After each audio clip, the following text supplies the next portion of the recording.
ఓం నమ శివాయ. అందరికీ నమస్కారం అండి. కార్తీక మాసం ఆఖరి రోజుకైతే వచ్చేసామండి. ఆఖరి రోజున మనకి పోలి పాడ్యమి అయితే జరుపుకుంటాము. ఈ పోలీస్ వర్గం రోజున మనం ఇంట్లో పూజ ఎలా చేసుకోవాలి, నీటిలో దీపాలు ఎలా వదలాలి, ఎన్ని ఒత్తులు వదలాలి, అసలు ఎప్పుడు వదలాలి, ఎవరు వదలాలి, ఈ రోజు మిస్ అయిన వాళ్ళు మరలా ఎప్పుడు చేసుకోవాలి అనే చాలామందికి చాలా సందేహాలు అయితే ఉంటాయి.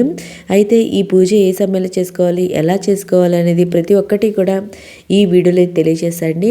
మామూలుగా మనం పోలీస్ వర్గం పూజ అనేది బావుల దగ్గర, చెరువుల దగ్గర, లేదా మన ఇంటి బోరింగ్ దగ్గర కానివ్వండి, మన దగ్గరలో కానీ నదుల దగ్గర అట్లయితే చేస్తూ ఉంటాము. కానీ ఇప్పుడు ఉండే రోజుల్లో అలా వెళ్ళి చేయడానికి కుదరలేని వాళ్ళు మనం ఇంటి దగ్గరే తులసి కోట దగ్గర కానివ్వండి, మన ఆరు బయట కానివ్వండి, లేదా పూజా మందిరంలో అయినా ఈ పూజను ఎలా చేసుకోవాలో ఈ వీడియోలో తెలుసుకుందాము. ముందుగా కార్తీక మాసం చేసిన వారు చేయని వారు ప్రతి ఒక్కరూ కూడా ఈ పోలీస్ వర్గం పూజ చేసుకుంటే, నీటిలో దీపాలు వదిలి పెడితే కార్తీక మాసం నెల రోజులు చేసినంత ఫలితం అయితే లభిస్తుందండి. అందుకని ఈ రోజున ప్రతి ఒక్కరూ కూడా ఈ పోలి దీపాలను వదిలిపెట్టాలి. అయితే మనకి పోలి పాడ్యమి తిథి వచ్చి 2025 సంవత్సరం నవంబర్ 20వ తేదీ ఉదయం 10 గంటల 16 నిమిషాలకు ప్రారంభమయ్యి 2025 సంవత్సరం నవంబర్ 21వ తేదీ మధ్యాహ్నము 12 గంటల 45 నిమిషాల వరకు అయితే పాడ్యమి తిథి అయితే ఉంటుందండి. ఉదయం తిథి ప్రకారం మనం పాడ్యమి తిథిని అయితే పోలీస్ వర్గం పూజ అయితే చేసుకుంటాం. కాబట్టి 2025 సంవత్సరం నవంబర్ 21వ తేదీన పోలీస్ వర్గం పూజ అయితే చేసుకోవాలి. ఈరోజే నీటిలో దీపాలు అనేది వదలాలండి. ఈరోజు నీటిలో దీపాలని వదలవలసిన శుభ సమయం వచ్చి ఉదయం 6 గంటల 8 నిమిషాల లోపు అయితే ఈ పూజ అయితే నిర్వహించుకొని నీటిలో దీపాలు అనేది వదలాలి. అయితే ఈ పూజ ఎలా చేసుకోవాలో ఇప్పుడైతే తెలుసుకుందాము. ఈ పోలి దీపాలను మనం ఇంటి దగ్గర తులసి కోట దగ్గరైనా వదిలిపెట్టవచ్చండి. ఒకవేళ తులసి కోట లేని వారు మీకు దగ్గరలో నది కానీ, చెరువు కానీ, కొలను కానీ ఉంటే అక్కడే స్నానం ఆచరించి ఈ పోలి దీపాలను నీటిలో వదిలి ఉంచవచ్చు. ఒకవేళ మాకు అది కూడా కుదరదు అనుకునే వాళ్ళు మన ఇంటి దగ్గర ఆరు బయట ఉంటుంది కదండి, ఈశాన్యంలో కానీ, తూర్పు దిశగానే కానీ మనం ఈ దీపాలైతే నీటిలో వదలవచ్చండి.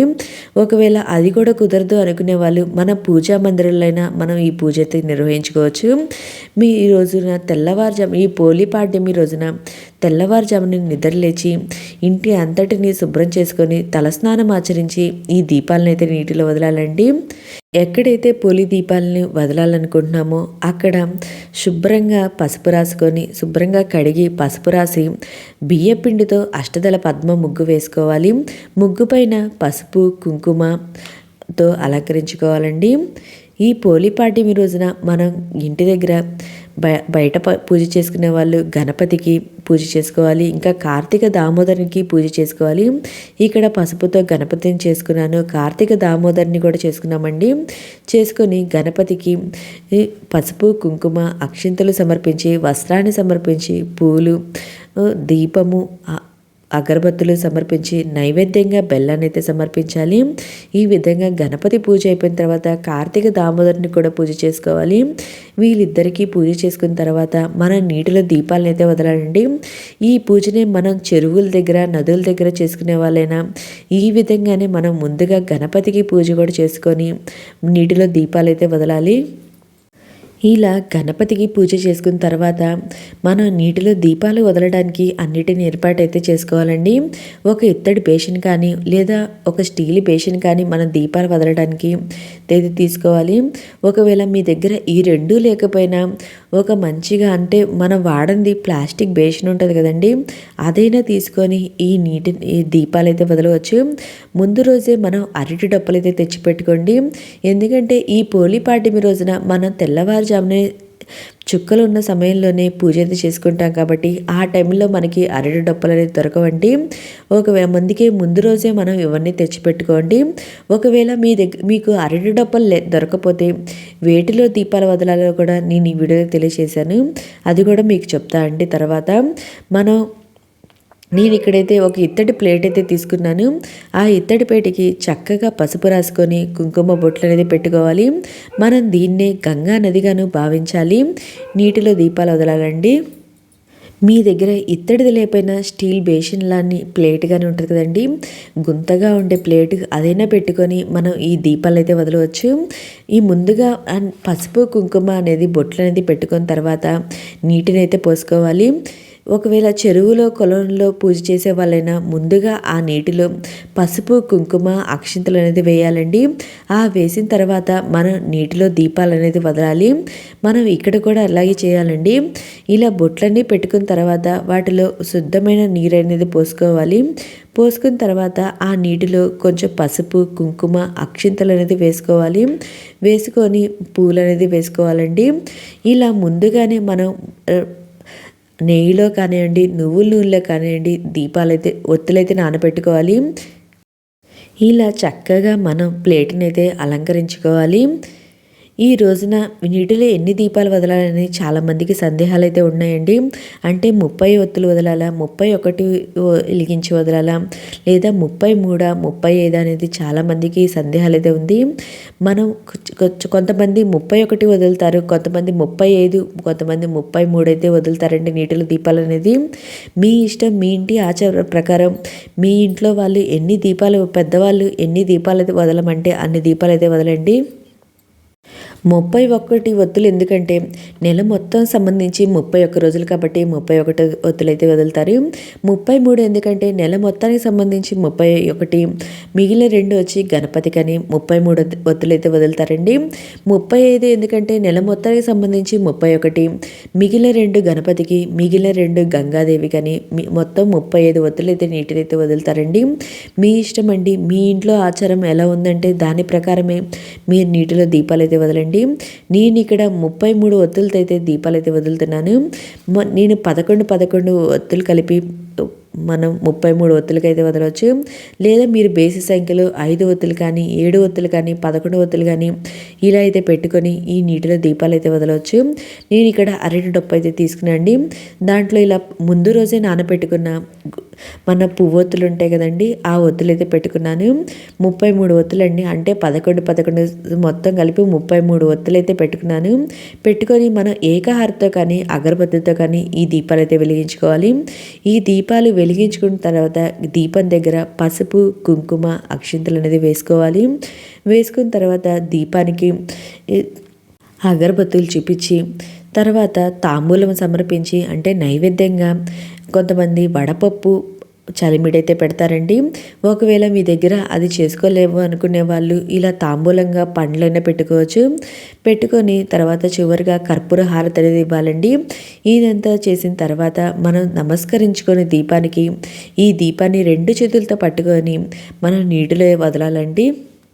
ఈ దీపాలని వెలిగించుకునేటప్పుడు మనం విఘ్నేశ్వరుని, కార్తీక దామోదరుని, గంగామ్మ తల్లిని, సకల దేవతలను తలుచుకోవాలి. దీపం వెలిగించుకున్న తర్వాత మనం ఇలా పసుపు కుంకుమ అక్షింతలు వేసి ప్రసాదం నైవేద్యం సమర్పించి తర్వాత మనం ఈ దీపాలను అయితే నీటిలో వదలాలి. ఇంకా నక్షత్రాలకు, సకల దేవతలకు కర్పూర హారతి అనేది చూపించాలండి.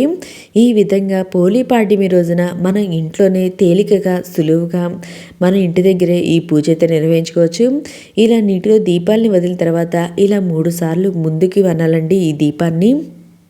ఒకవేళ మీ దగ్గర అరటిటొప్పలు దొరకపోతే మీరు నేను ఇక్కడ చూపించిన విధంగా కొబ్బరి చిప్పలో కానివ్వండి, తమలపాకుల్లో కానివ్వండి మనం ఈ దీపాలు అయితే వదలవచ్చు. ఇంకా ఈ రోజు నాన్ వెజ్ తినవచ్చా లేదని చాలామందికి సందేహాలు అయితే ఉంటుందండి.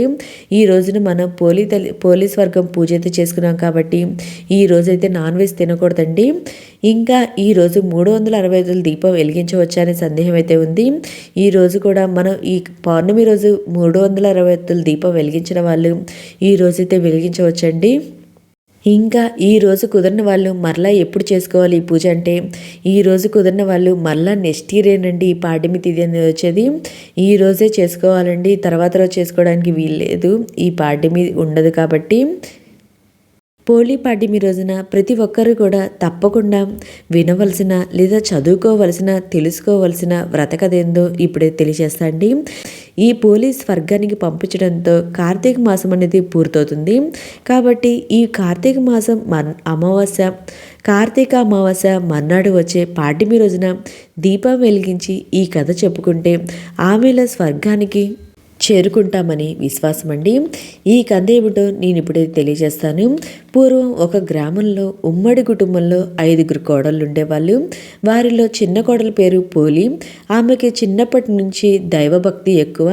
కానీ అదే భక్తి అత్తగారికి నచ్చలేదు.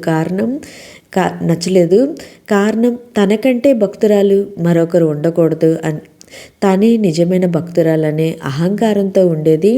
అందుకే చిన్న కోడలైన పోలితో పూజలు చేయనిచ్చేదే కాదు, కార్తీక మాసం వచ్చినప్పుడు కూడా మిగిలిన కోడలను తీసుకొని నదికి వెళ్ళి స్నానమాచరించి దీపాలు వెలిగించుకొని పూజలు చేయించి వచ్చేది. కానీ పోలిని పట్టించుకునేదే కాదు, పైన తనకు ఇంటిలో ఉన్న ఎలాంటి సౌకర్యం లేకుండా చేసేది. కానీ పోలి మాత్రం బాధపడేదే కాదు. అత్తగారు తోడికోడలు అటు వెళ్ళగానే పెరట్లోని పత్తి చెట్టు నుంచి కాస్త పత్తి తీసుకొని కవ్వానికి ఉన్న వెన్నను తీసి పత్తికి రాసి దీపం వెలిగించేది. ఆ దీపం ఎవరికంట పడకుండా దానిపై బుట్ట బొర్లించేది. ఇలా మాసమంతా సూర్యోదయానికి ముందే స్నానమాచరించి నిత్యం దీపారాధన చేసేది. చివరికి కార్తీక అమావాస్య మర్నాడు మార్గశిర శుద్ధ పాడ్యమి వచ్చింది. ఈరోజు కూడా అందరూ నదికి పోయారు. పోలికి చేతి నిండా పని అప్పగించి వెళ్ళిపోతారు. ఆ రోజు కూడా ఎప్పట్లానే ఇంటి పనులన్నిటినీ పూర్తి చేసుకొని కార్తీక దీపం వెలిగించింది. ఎన్ని అడ్డంకులు ఎదురైనా తన భక్తి తప్పకపోవడం చూసి దేవతలంతా ఆమెను దీవించారు. ఆమెకు ప్రాణం ఉండగానే స్వర్గానికి తీసుకువెళ్లేందుకు పుష్పక విమానంలో వచ్చారు దేవతలు. అప్పుడే ఇంటికి చేరుకున్న అత్తగారు మిగిలిన తోడికోడళ్ళు విమానాన్ని చూసి ఆశ్చర్యపోయారు. అది తమ కోసమే వచ్చిందనుకున్నారు. కానీ అందులో పోలిని చూసి నిర్ఘాంతపోయారు. తాము కూడా స్వర్గానికి వెళ్ళాలనే తాపత్రయంతో పోలి కాళ్ళు పట్టుకొని వేలాడే ప్రయత్నం చేసిన ఫలితమైతే లేకపోయింది. విమానంలోని దేవతలు పోలికి మాత్రమే స్వర్గానికి చేరుకునే నిష్కల్మషమైన భక్తి ఉందని చెప్పి వారిని కిందనే వదిలేసి పోలిని తీసుకువెళ్ళిపోతారు. అందుకే ఈ రోజును అంటే మార్గశుద్ధ పాడ్యమిని పోలి పాడ్యమి లేదా పోలి స్వర్గం అని జరుపుకుంటాము. ఓకే అండి, మీకు ఇంకా ఏమైనా సందేహాలుంటే ఈ పోలి పాడ్యమికి సంబంధించి నా కమెంట్ బాక్స్లో కమెంట్ చేయండి. ప్రతి ఒక్కరికి రిప్లై ఇస్తాను. Thank you for watching.